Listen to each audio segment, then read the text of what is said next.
your low back is achy, if your neck tries to take over, if your hip flexors are grippy during core work, the problem isn't your effort. You're probably using one of 5 outdated cues. And that's like trying to use the wrong key to open a lock. More effort, more force, more time will not get that lock to open. You need a different key. In this episode, I'll help you translate those outdated cues into new keys that will unlock your core.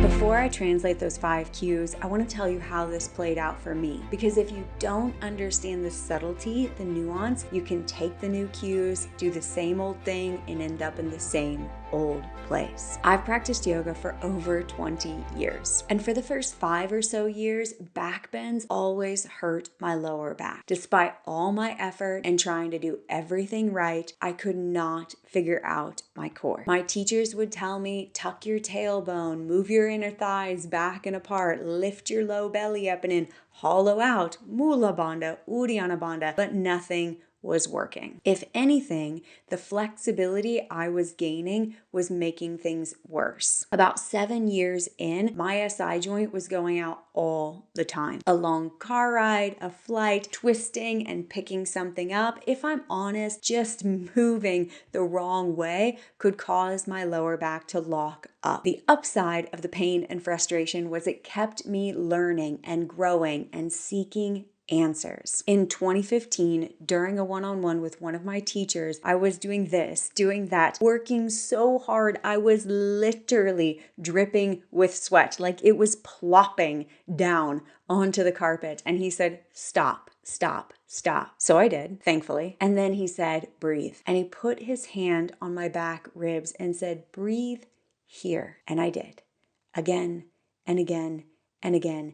And he said, when you're breathing well, your alignment is fine. And I could feel it. And that was a turning point for me. It helped me learn how to breathe functionally. As I started breathing functionally, I was able to generate intra-abdominal pressure, that conversation between the respiratory diaphragm and the pelvic floor, and my core became much more stable. But I couldn't always keep it or find it, and I didn't know why. And it was only a few years ago that I got the missing piece during a workshop with Matt.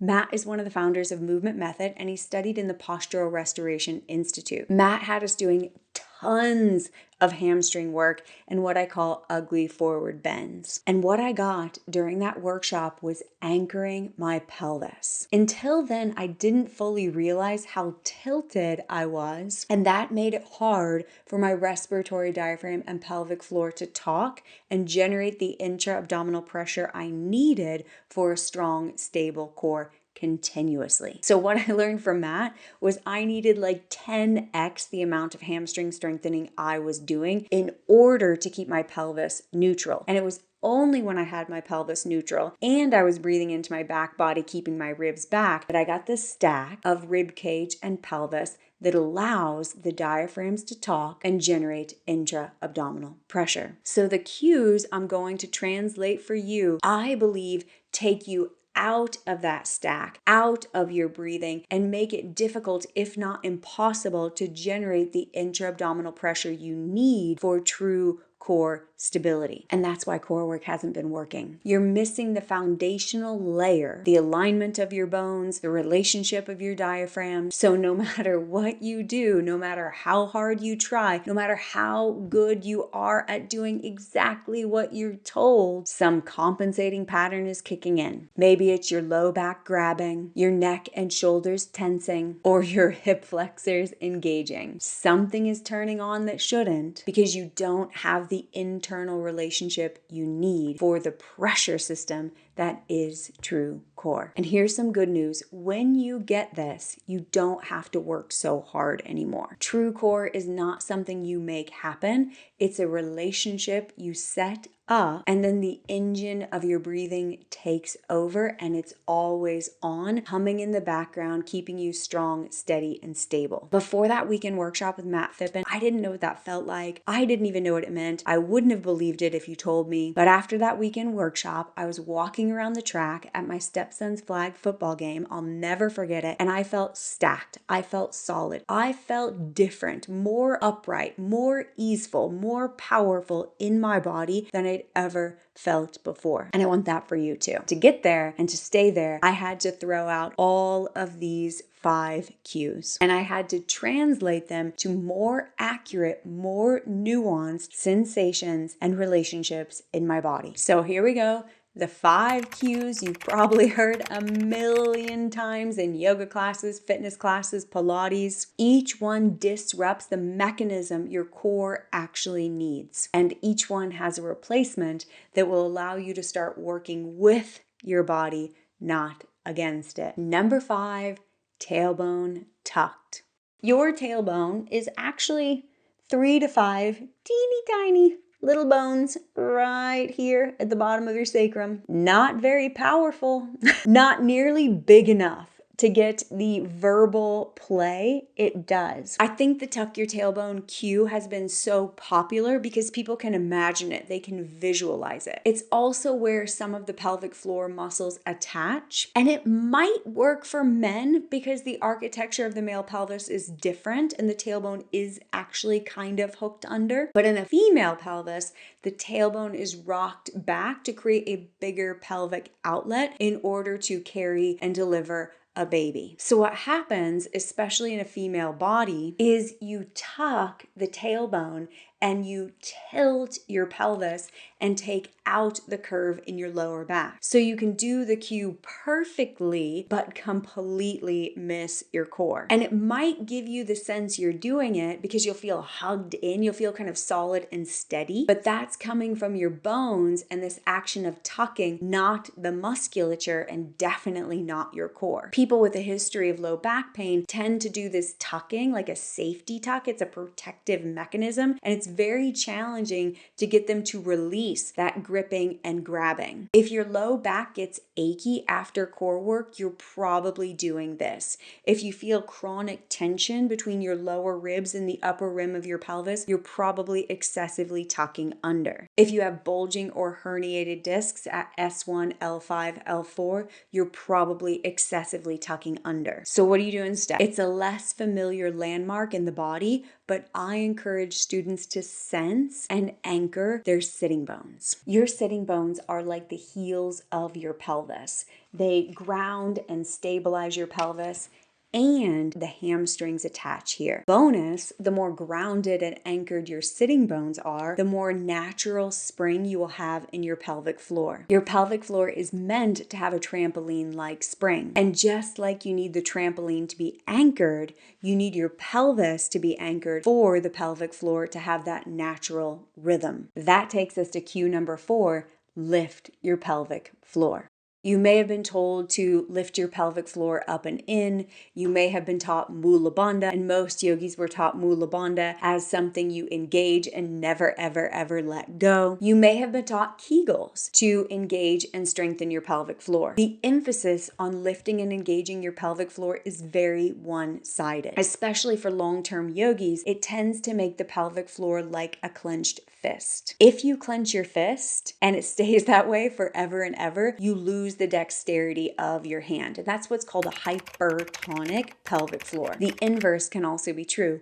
The pelvic floor can be too loose, and it's like if you lost the strength in your hands and could no longer engage your fingers to lift and grab and do things. Just like your hand, a healthy pelvic floor can engage and can release and relax. And a healthy pelvic floor will have that rhythm of engaging and releasing with every breath you take. It's subtle, it's not super sensational, but the rhythm is there. And the rhythm comes from the respiratory diaphragm, that as the diaphragm widens, flattens, and descends during inhale, the pelvic floor will reflect that widening, descending, flattening. And then on the exhale, as the diaphragm returns to its resting position, the pelvic floor will lift up and in as well. Now, here's a little extra for you. The inhale is the active portion of the diaphragm. The pelvic floor will reflect that. During exhale, the diaphragm returns to its resting position. It's more passive, and the pelvic floor will lift up and in, and that's when you'll feel the contraction in the pelvic floor. So if you are gripping and grabbing and lifting and pulling on your pelvic floor, you are very likely to miss the subtlety of your pelvic floor moving with your breathing. And yes, for that subtle rhythm to happen, you need the pelvis and the rib cage stacked. You need the sitting bones anchored because that will give you a neutral pelvis, and you need the ribs in and down and a little bit back. And that takes us to number 3. Brace your core. Brace your core is a very effort-based cue. Like tucking your tailbone under, it can feel satisfying because you're doing something, you're making something happen. There can be this sense of solidity, but it's very superficial because if you're bracing, it's unlikely you are breathing. Bracing often has a clenching quality to it, which creates a bearing down. This can lead to pelvic floor pain, hernias, digestive issues. Not to mention, it blocks the mechanism of intra-abdominal pressure that gives you true, lasting, sustainable stability. Instead, focus on your breathing and driving your breathing from the respiratory diaphragm. This can trip you up because you'll have to let go of some of that effort and gripping and bracing because your diaphragm needs to expand front, back, side to side with every inhale. And then on the exhale, the diaphragm goes back to its resting position and the front ribs come in and down. There is a sense of corseting the core, but it does not have that bracing quality. It's more subtle than that. This model often helps people understand the diaphragm and how it generates intra-abdominal pressure during breathing. So where I'm holding represents the respiratory diaphragm, and then up here are the lungs. During inhale, the diaphragm widens, flattens, descends to pull air into the lungs. And then on the exhale, the diaphragm goes back to its resting position, which pushes air out of the lungs. So again, the inhale, the diaphragm widens, flattens, descends, and the lungs fill up. And then on exhale, the diaphragm lifts up and in and pushes air out of the lungs. Now, this is a resting position for the diaphragm. And during exhale, the intercostal muscles, the muscles in between the ribs, the sidewall abdominals, the obliques, and transverse abdominis will aid in the exhale, getting all the air out. So you feel that hug in of the front ribs, the closing of the ribs like the gills of a fish, and almost like a corset to the core. And that takes us to number 2. Number 2 is hollowing out the abdomen, Uddiyana Bandha, all of these cues that keep you from hugging the ribs in and down during exhale. Hollowing out will keep you stuck in a rib flare pattern. It will push you into a little bit of a back bend, a little bit of extension right at T12 where the upper psoas attaches. Students and clients who have an unstable SI joint usually have this pattern. And it's often because they got taught to do that. If you're a long-term yogi, Uddiyana Bandha was meant to be a kriya, a cleansing exercise, and done in a very specific position, not something you're doing all the time during movement. So that hollowing out, suctioning is very destabilizing. And again, it keeps you from generating the intra-abdominal pressure that creates a strong, steady core. So what do you do instead? Focus on your breathing, and you want your breathing driven by your diaphragm. During inhale, there's an expansion front, back, side to side. I'll call this breathing with circumference. During exhale, the front ribs come in and down. There's that corset to the core. It's very different than the hollowing out, which will actually send the ribs up and out. The ribs will come in and down, but the back body stays full. To teach and train this, I have students put a strap around their ribs and then use the strap as a feedback loop for their breathing. Most students, most of the time, will find it relatively easy to breathe into the front ribs. but will be challenged to breathe into the back side of the body and or the side ribs. When they're measuring functional breathing in studies, they're often using the expansion of the side ribs because the diaphragm is the only muscle that can move in that direction. To help students, I often have them begin laying down with the strap around their ribs, and that helps them sense breathing into the back side of the body. It also helps you notice if you tend to peel up to get kind of crunchy, scrunchy in the back ribs, T12, when you exhale. That's a very common pattern from all the years of back bends. For the side ribs, imagine the side ribs like the gills of a fish. You want them to open up on the inhale, close in and down on the exhale. And that closing in and down will give you more of that corset of the core. And that corset of the core takes us to number 1. I think this is the most pervasive. It's the one that tends to be the stickiest because it seems like it's tied to anatomy. Again, there's a very obvious landmark that you're using, and that is navel to spine. But pulling your navel to your spine is a weird place to move from. It has nothing to do with your diaphragm or your pelvic floor or your core in general. When you pull back there, it's like me pressing on this balloon. You end up putting pressure in weird areas. The core is meant to be a pressure system. And when you're focusing on functional breathing, diaphragm and pelvic floor moving together, you have this very even distribution of pressure in the abdomen, but that translates to your whole body. But if I'm pulling my navel to my spine, it's like squeezing that pressure system in an odd way. And note how then the pressure has to go somewhere kind of weird.